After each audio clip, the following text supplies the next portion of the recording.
జనవరి 13 తారీఖు సంధి 26 తారీఖు దాకా జరిగే ప్రయాగ్రాజ్ కుంభమేళా జాతరకు పెద్ద ఎత్తున పబ్లిక్ పోతారట. ప్రయాగ్రాజ్ కుంభమేళా అంటే ఊర్లలోనూ మండలాలలోనూ జిల్లాలను జరిగే మాఘమాసం జాతరలోనో గుట్టకింది తీర్థాలలోనో జరగది.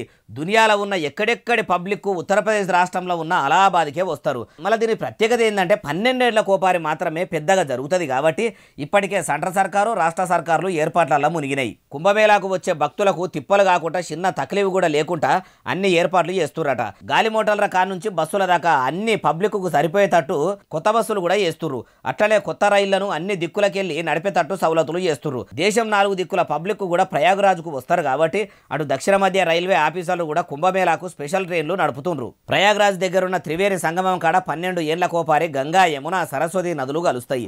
ఆడ తానం చేస్తే పాపాలు పోయి పుణ్యం దక్కుతుందని భక్తులు వస్తారు. ముఖ్యుల మొక్కులు నెరవేరుతాయని చాలా మంది నమ్మికంగా వచ్చి ఇట్లా కుంభమేళాల పాలు పంచుకుంటారట.